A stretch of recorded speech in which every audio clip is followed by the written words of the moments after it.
Witaj, przyjacielu, na ścieżce prawdy. Zdarza się, że stoisz na rozdrożu.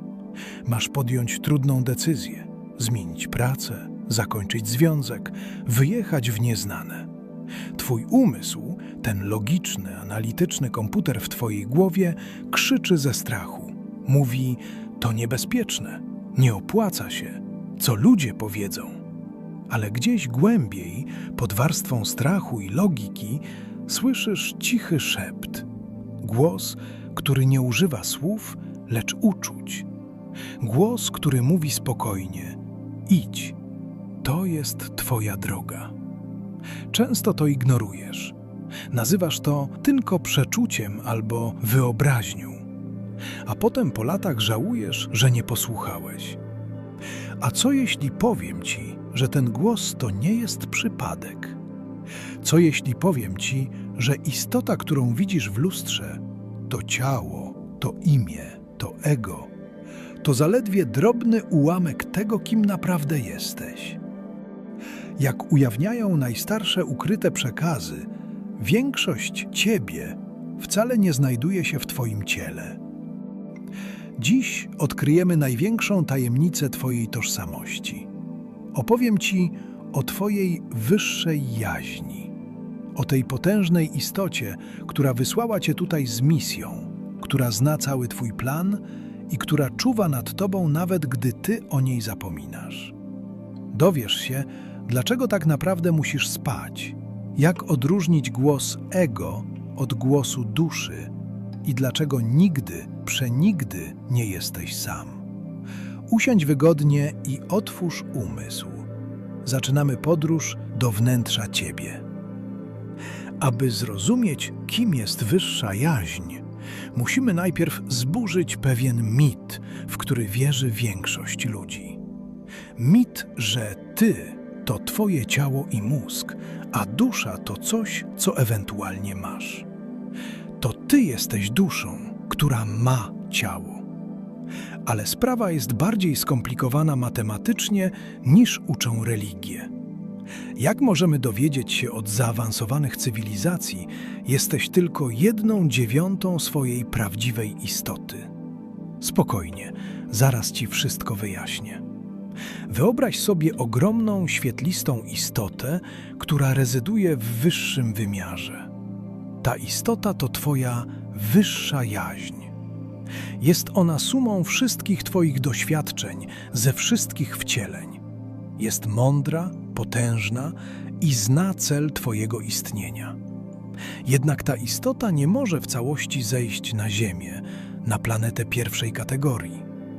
Wibracje tutaj są zbyt niskie, zbyt gęste. Gdyby cała twoja wyższa jaźń weszła w fizyczne ciało, to ciało spłonęłoby od nadmiaru energii, niczym żarówka podłączona do elektrowni atomowej. Dlatego wyższa jaźń robi coś niezwykłego. Dzieli się. Wysyła w dół do materii tylko 1/9 część samej siebie. Ty, ten, który teraz słucha tych słów, który czuje zmęczenie, głód, radość i smutek, jesteś właśnie tą 1/9. Jesteś sondą badawczą. Jesteś wysłannikiem. Pozostałe 8/9 twojej istoty pozostaje na górze, w świecie ducha, pełniąc rolę obserwatora, przewodnika i banku pamięci. To zmienia wszystko, prawda? Nie jesteś oddzielony od Boga. Nie jesteś sierotą we wszechświecie. Jesteś aktywną częścią większej całości, która nieustannie cię wspiera. Tu pojawia się pytanie: skoro jestem tylko częścią, to jak komunikuję się z resztą? Jak przekazuję raporty z mojej misji na Ziemi? Odpowiedź jest prozaiczna, a zarazem fascynująca. Sen.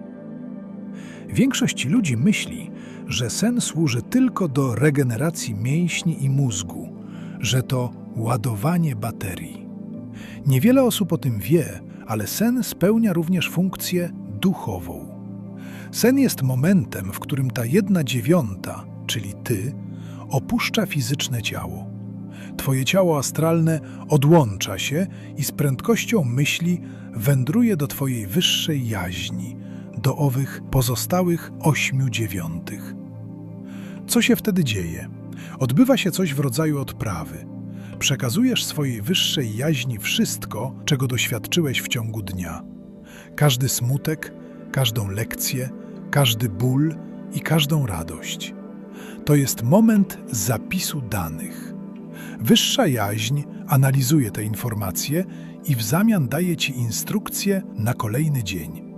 Daje Ci siłę, rozwiązanie problemów i energię duchową, byś mógł przetrwać w tym trudnym, materialnym świecie. Dlatego czasami mówicie, że dobrze jest się z pewnym problemem przespać. Teraz już rozumiesz, dlaczego po przespaniu się z problemem od razu pojawiają się możliwe rozwiązania. Dlatego, mój przyjacielu, bezsenność jest tak niszcząca. Człowiek pozbawiony snu nie umiera tylko z wycieńczenia fizycznego. On umiera duchowo. Zostaje odcięty od swojego źródła. Jeśli nie śpisz, Twoja 1/9 nie może się synchronizować z bazą. Stajesz się jak smartfon, który nie może połączyć się z chmurą, by zaktualizować system. Zaczynasz działać na oparach. Pojawiają się halucynacje, depresja, a w końcu szaleństwo. A sny? Te obrazy, które pamiętasz rano? To często zniekształcone wspomnienia z tego spotkania. Twoje fizyczne ciało, mózg, próbuje przetłumaczyć duchowe doświadczenie spotkania z wyższą jaźnią na język obrazków, które zna z codziennego życia. Dlatego sny są tak symboliczne i tak dziwne. Wróćmy jednak do życia na jawie. Skoro masz tak potężnego sojusznika, dlaczego życie jest takie trudne? Dlaczego popełniasz błędy? Problem leży w szumie. Wyższa jaźń, czyli pozostałe 8 dziewiątych, zna Twój plan. Zanim się urodziłeś, wspólnie ustaliliście, czego masz się nauczyć w tym wcieleniu. Wybrałeś swoje ciało, swoją rodzinę, a nawet swoje największe trudności. Tak, te bolesne lekcje też były w planie. Służą one szlifowaniu Twojego ducha, tak jak kamień szlifierski obrabia diament. Twoja wyższa jaźń próbuje Cię prowadzić przez ten labirynt. Robi to za pomocą intuicji. Intuicja to nie jest magia. To jest wiadomość od 8/9 do 1/9. To SMS z góry z komunikatem: nie idź tam. Zaufaj temu człowiekowi. Zatrzymaj się.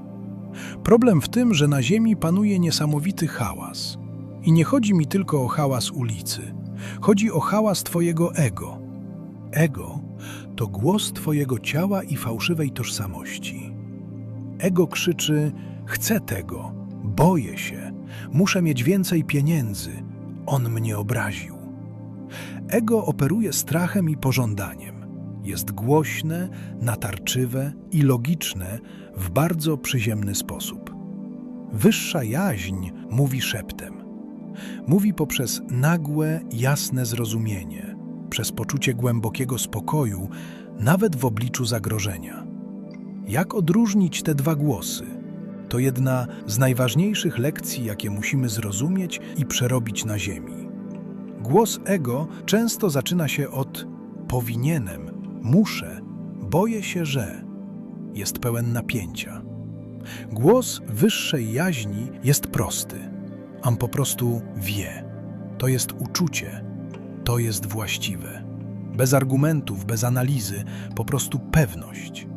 Mistrzowie duchowi, o których rozmawialiśmy wcześniej, potrafili doskonale uciszyć ego i stać się czystym kanałem dla swojej wyższej jaźni. Dzięki temu mieli dostęp do wiedzy uniwersalnej. Ty też masz ten dostęp, ale musisz nauczyć się słuchać. Wiedza o wyższej jaźni zmienia podejście do samotności. Wielu z Was pisze do mnie o poczuciu osamotnienia, o tym, że nikt Was nie rozumie i się z Was śmieją. W świetle tej wiedzy samotność jest iluzją. Fizycznie możesz być sam w pokoju, ale duchowo jesteś w stałym połączeniu z potężną, kochającą istotą, która jest Tobą, a jednocześnie jest czymś więcej niż Ty. Twoja wyższa jaźń jest Twoim najlepszym przyjacielem. Ona nigdy Cię nie ocenia. Ona wie, dlaczego upadłeś. Wie, jak bardzo się starałeś. Kiedy płaczesz w poduszkę, ona odbiera te wibracje. Jej celem jest Twoja ewolucja. Ona chce, abyś, jako ta 1/9, zebrał jak najwięcej doświadczeń, przefiltrował je przez swoje ciało i wzbogacił całość. Każdy Twój dobry uczynek, każde przebaczenie, każdy moment zachwytu nad pięknem świata to jest pokarm dla Twojej wyższej jaźni. Dzięki Tobie ona rośnie, dzięki Tobie ona wchodzi na wyższe poziomy wibracji, zbliżając się do ostatecznego celu – połączenia z wielkim eterem, ze Stwórcą. Jesteś jej rękami, jej oczami i jej sercem w tym gęstym świecie materii.